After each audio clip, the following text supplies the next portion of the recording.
The Voice Vista Podcast, venture by Pooja Prasoon.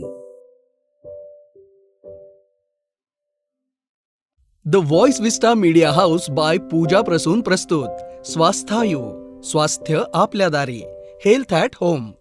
आजच्या वेगवान जगात घरी बसून उच्च दर्जाची आरोग्य सेवा मिळवणं ही केवळ एक सुविधा नाही तर काळाची गरज आहे.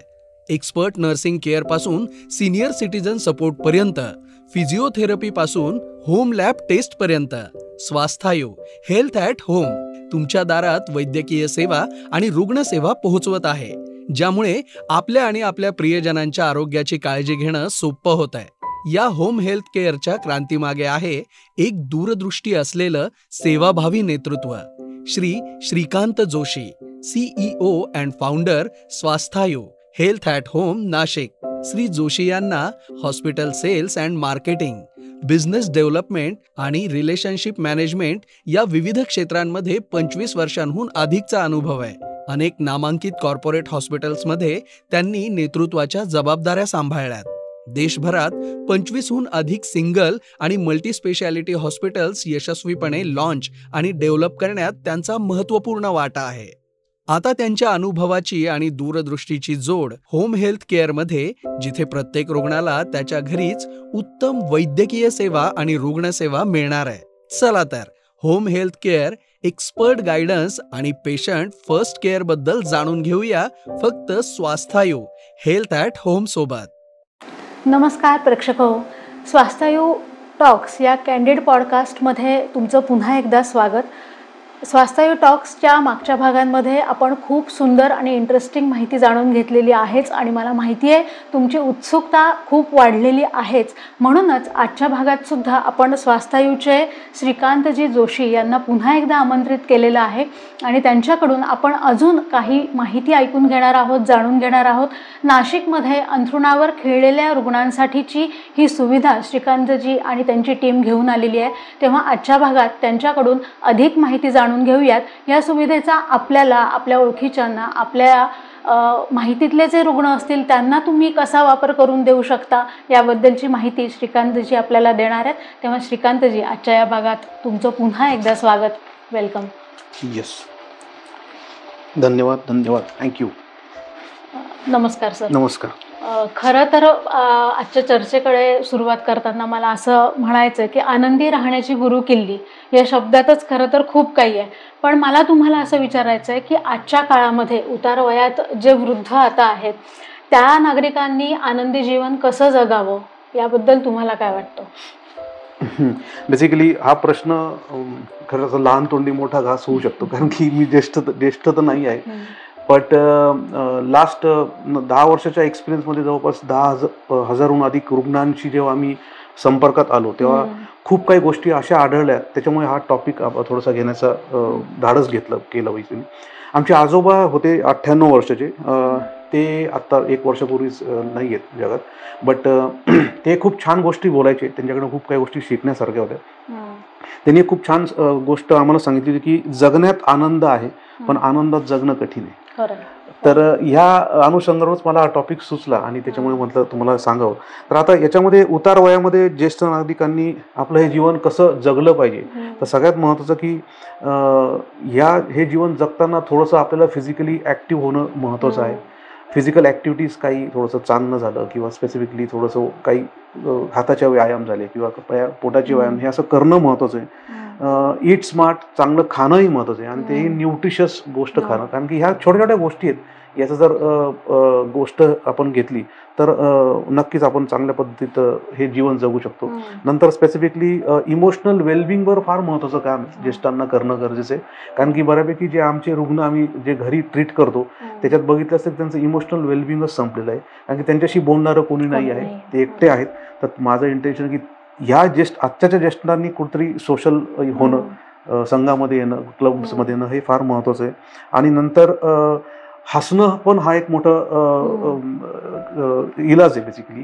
तर ज्येष्ठांनी हसत राहणं गरजेचं आहे. त्यासाठी मग सोशलमध्ये येऊन क्लब्समध्ये मेंटेन केलं, काही हास्य क्लबमध्ये तुम्ही जॉईन होत आहेत, तर हा सगळ्यात महत्त्वाचा पार्ट आहे. त्याच्यामुळे जगणं कठीण आहे, पण आनंदी राहणं हे नक्कीच आपल्या हातात आहे. तर मला तरी वाटतं ज्येष्ठांनी आनंदी राहणं हा सगळ्यात महत्त्वाचा पार्ट आहे. खरं आहे. आजचं हे जे धकाधकीचं आयुष्य आहे त्याच्यामध्ये खरंच ज्येष्ठ नागरिकांच्या अनेक समस्या आहेत आणि त्या समस्यांनी ते पीडित आहेत. त्यातल्या काही समस्या तुम्ही आत्ता सांगितल्याच आणि यातून बाहेर कसं पडता येईल यातला पण काही भाग तुम्ही सांगितला. पण अजून काय करता येईल की ज्यातनं हे ज्येष्ठ नागरिक या समस्यांमधनं बाहेरही येतील? याबद्दलचं काही वेगळं अजून सोल्युशन काही खास तुमच्याकडे आहे का? बरोबर आहे. जसं जसं वय वाढतं आणि उतार वयात जेव्हा आपण येतो तेव्हा विविध प्रकारचे हेल्थ चॅलेंजेसला आपल्याला सामोरं जावं लागतं. पण त्याच्यामध्ये ज्येष्ठांना मी नम्र विनंती हीच करेल की काय होतं, बऱ्याच वेळेस या हेल्थ चॅलेंजमध्ये जात असताना कुठेतरी ज्येष्ठ नागरिक कोणावर तरी डिपेंड आहे आणि त्या डिपेंडन्सीमुळे थोडंसं त्यांना प्रेशर येतं. जेव्हा काहीतरी त्यांना होतं त्यांना असं वाटतं की माझ्यामुळे माझ्या मुलांना त्रास नको व्हायला, सिम्पली. पण तसं करू नका. मी एवढंच विनंती करेल की पहिली गोष्ट तर पॅनिक होऊ नका. कोणत्याही गोष्टी तुम्ही पॅनिक बटन तुमचं ऑन करू नका. दुसरी गोष्ट, जेव्हा अशी काही आजार तुमच्या समोर येतात तेव्हा कोणाची तरी मदत घ्या. तुमच्या घरात कोणी असेल, शेजारी कोणी असेल किंवा तुमचे मित्र कोणी असेल. आणि नाहीच जर तुम्हाला कोणी म्हटलं तर आमचं होम हेल्थ केअर स्पेशलिस्ट आहे, तुम्हाला नक्कीच गाईड करू शकतात याच्यामध्ये. त्यांची मदत घेऊ शकतात. जे काही तुम्हाला मेडिकेशन्स दिलेले आहेत ते प्रॉपर पाळणं महत्त्वाचं आहे. That is thing. कारण बऱ्याच वेळेस ते स्किप होतात. ते स्किप झालं का मग प्रॉब्लेम्स क्रिएट होतात. सगळ्यात महत्त्वाची गोष्ट आहे की मेंटली ते एंगेज असणं गरजेचं आहे. मेंटली एंगेज व्हा. मेंटली एंगेज होण्यासाठी मग थोडंसं मेडिटेशन आपण करू शकतो.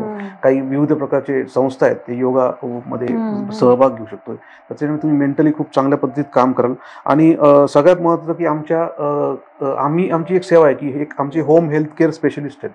अशा रुग्णांना ज्यांना घरात कोणी नाही आहे तर त्यासाठी आमची काही केअर गिव्हर्स किंवा केअर टेकर्सची सुविधा आहे, जी आम्ही त्यांना खूप चांगल्या पद्धतीत ॲज अ होमली फ्रीडम देतो आणि त्यांच्यावर राहून त्यांना एक सोबत देतो.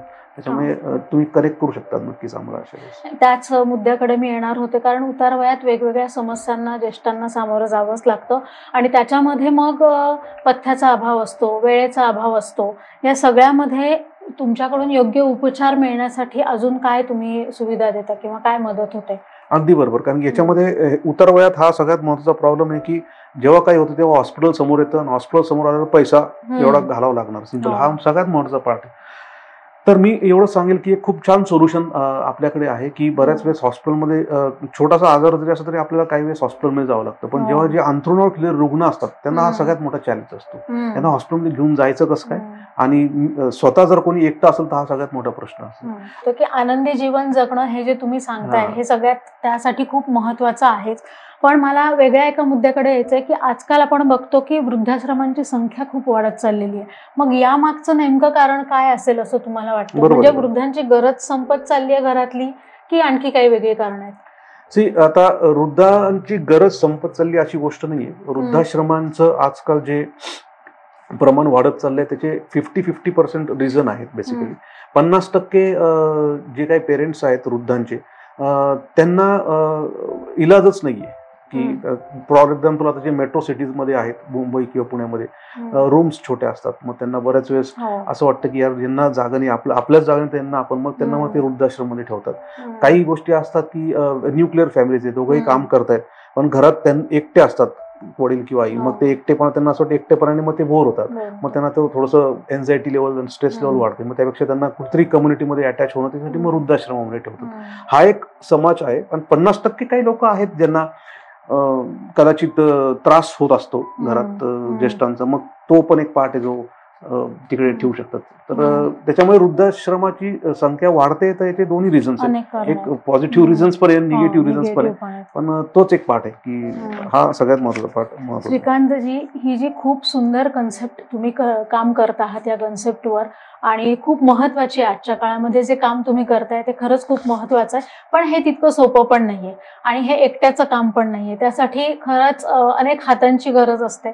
म्हणजे जशी तुमच्याकडे एखादी टीम असेल तर या टीमची मदत तुम्हाला कशी होते किंवा त्या तुमच्या टीम बद्दल काय सांगाल?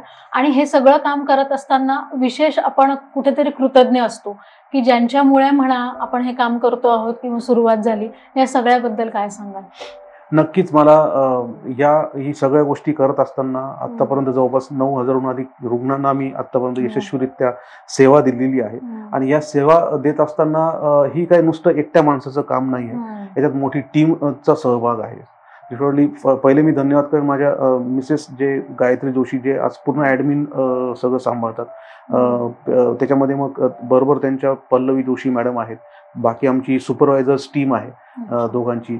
सूरज सोनार जे माझे पार्टनर आहेत, जे पूर्ण बाहेरचं मार्केटिंग हेड म्हणून काम करतात, ते याच्यामध्ये बाहेर PR मध्ये पूर्ण काम करतायत, लोकांना कम्युनिकेशन मध्ये काम करतायत.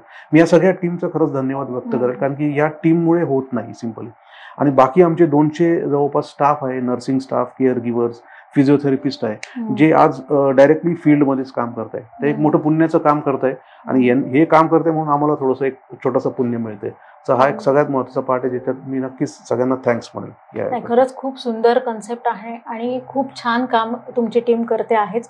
पण आता जाता जाता आपले जे प्रेक्षक आहेत त्या प्रेक्षकांना तुम्ही काय संदेश द्याल किंवा काय मेसेज देऊ इच्छिता?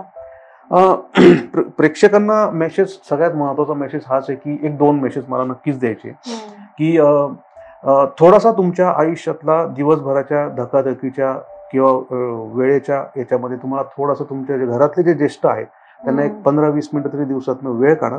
त्यांना हॅलो म्हणा, गुड मॉर्निंग म्हणा, नमस्कार करा, कसं चाललंय, काहीतरी बोला. कारण की त्यांना फक्त अपेक्षा आहे आपल्या चांगल्या शब्दांची. कारण की कसं आहे, the most precious thing you can give to your parents is your time. हा सगळ्यात महत्त्वाचा, तुमचा वेळ हा सगळ्यात मोठा प्रेशियस तुमच्या पेरेंट्सला, तुमच्या आजी आजोबांना देणं महत्त्वाचं आहे. आणि दुसरी सगळ्यात महत्त्वाची गोष्ट अशी आहे की इम्पॉर्टंट तेच आहे की म्हणजे ते म्हणतात ना की spend time with your elders. Not everything can be found in Google.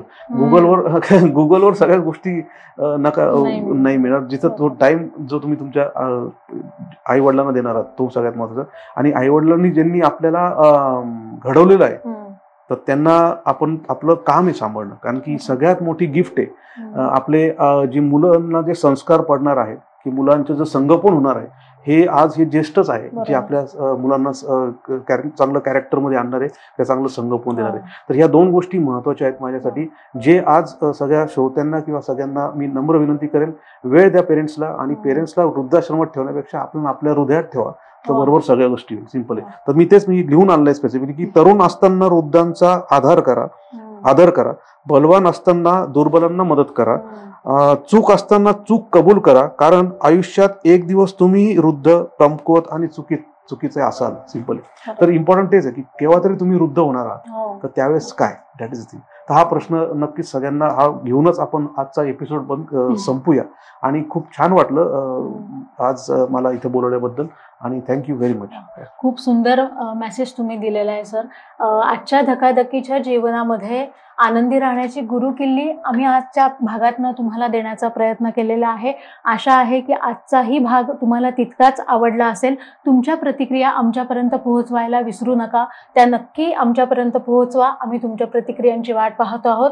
पुन्हा भेटूयात अशाच एका नवी माहितीसह नवीन एपिसोडमध्ये. तोपर्यंत नमस्कार. धन्यवाद.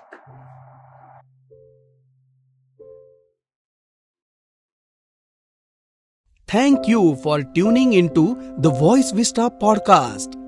आप और भी इंटरेस्टिंग शो सुन सकते हैं thevoiceVista.in पर. ये शो कॉन्सेप्चुअलाइज किया है पूजा प्रसून ने, प्रोड्यूस किया है द वॉइस विस्टा ने. गेस्ट कोऑर्डिनेशन में हमारे साथ रही सुनीता जी चौहान. डिजाइन किया है टीम क्रिएटर्स डेन ने. साथ ही एडिटिंग और प्रोडक्शन के लिए धन्यवाद टीम लर्निंग बी को. प्रोमो वॉइस दिया है राहुल ढोले ने. लाइक, फॉलो और सब्सक्राइब करना ना भूलें.